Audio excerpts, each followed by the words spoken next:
피부의 염증을 완화시켜주는 게 첫 번째 임무입니다. 근데 여기서 주의할 점은 항생제를 복용을 하면 금방 깨끗해질 수 있어요. 근데 2, 3일 만에 좋아졌다고 해서 항생제 복용을 중단하면 안 됩니다. 모낭염 약 먹을 때 뿐이고 계속 재발해서 언제까지 이 약을 먹어야 하는지 정말 지겨운 분들 계시죠. 저도 여러 번 항생제를 복용했다 중단하는 시행착오를 겪으면서 지금은 완치를 했는데요. 어떻게 제가 지금 항생제를 먹지 않고 깨끗한 피부를 유지할 수 있는지 궁금하신 분들은 영상 끝까지 봐주세요. 모낭염이 계속 재발하는 이유는 모낭충의 개체수가 급격하게 늘어나서인데요. 모낭충은 우리 피부 표피에서 먹고 싸고 죽습니다. 이 세 가지가 모낭염의 원인이 돼요. 모낭충이 피지를 먹고 소화할 때 리피아제와 같은 효소를 분비하면서 우리 피부를 자극합니다. 먹었으니까 또 싸겠죠. 배설물, 즉 노폐물 또한 피부의 면역체계가 제거하려는 과정에서 또 피부 염증을 유발합니다. 그리고 모낭충의 수명은 2주예요. 개체수가 많을수록 사체도 많겠죠. 죽은 사체들이 분해될 때 피부 면역 반응이 과도하게 활성화되면서 또 피부 염증을 유발하게 돼요. 이렇게 과도하게 증식된 이 모낭충들의 활동으로 우리의 피부 장벽이 무너지게 되고, 이 무너진 피부 장벽을 틈타서 세균이 감염될 때 모낭염이 계속 재발하게 됩니다. 그래서 모낭염은 두 가지 요인이 함께 작용하는 경우가 많아요.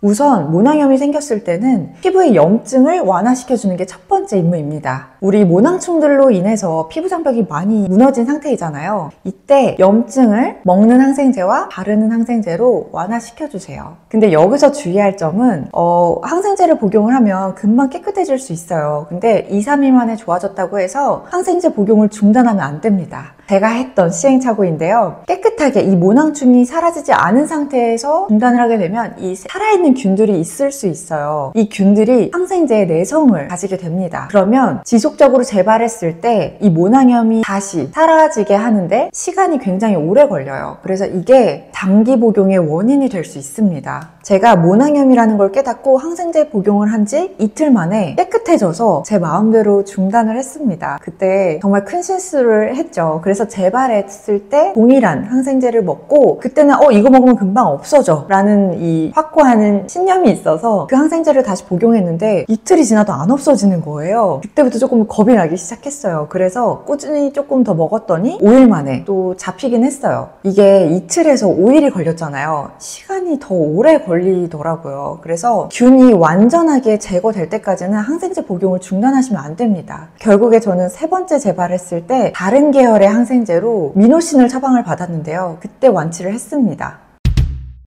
먹는 항생제와 바르는 항생제로도 좀처럼 나아지지 않는다 하시는 분들은 의사 선생님이랑 상의하시고 수란트라 크림이라는 거를 발라보시는 것도 도움이 되실 수 있어요. 이 수란트라 크림은 이버맥틴 계열의 성분을 가진 연고인데요. 이 성분이 모낭충의 신경계와 근육을 마비시켜서 사멸시킨다고 해요. 앞서서 말씀드렸던 이 방법들은 모낭염을 일시적으로 좋아지게 하는 방법이거든요. 그래서 근본적으로 항생제를 복용하지 않고 계속 깨끗한 피부를 유지하는 방법 3가지 소개해 드릴게요. 첫 번째, 영양제 보충입니다. 제가 모낭염이 계속 재발되니까 지인이 추천해 줬는데요. 오레가노 오일을 먹고 있어요. 이 오레가노 오일에 정말 강력한 염증 완화 성분이 함유되어 있다고 합니다. 염증 완화 성분으로는 카르바크롤 성분이라고 하는데요. 다른 말로는 모노테르펜페놀이라고도 불려요. 근데 이 염증 반응에서 생성되는 사이토카인의 생성을 억제해서 염증 반응을 줄여준다고 해요. 그래서 저는 꾸준하게 지금 먹고 있고요. 아직까지는 재발되지 않고 있습니다. 두 번째, 약산성 세안입니다. 우리 갓 태어난 아기들의 피부도 약산성이라고 하죠. 그리고 가장 이상적인 수치가 pH 5.5 약산성이에요. 여기에 우리 모낭염을 앓고 있는 분들이나 주사 피부염을 앓고 있는 분들은 피부 장벽이 많이 무너져 있는 상태라서 버블 타입을 사용해 주시는 것을 추천드립니다. 이 버블 타입의 종류에는 다이소듐 라우레스 설포석시네이트라는 주성분을 가지고 있는지 한번 봐주시면 좋은데요. 역류화용 계면활성제로 많이 쓰이는 성분이거든요. 이 성분인지 한번 확인해 주시는 것도 좋고요. 그래서 세안제를 고르실 때는 pH 5.5인지 그리고 버블 타입인지 그리고 성분이 다이소듐 라우레스 설포석시네이트라는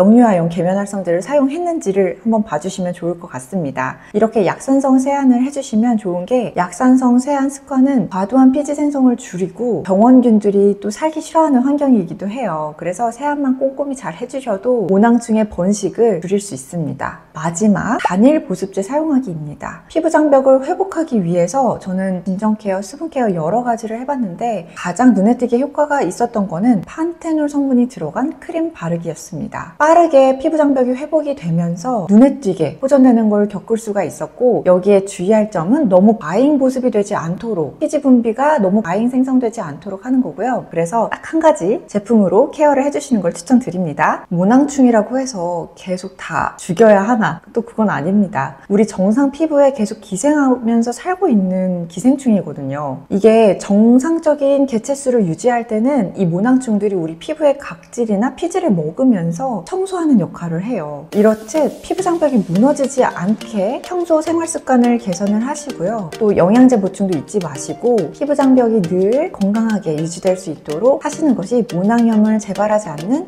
유일한 방법입니다. 이렇게 저의 방법은 모두 소개를 해드렸고요. 오늘 영상이 도움이 되셨다면 구독과 좋아요, 알림 설정까지 부탁드릴게요. 감사합니다.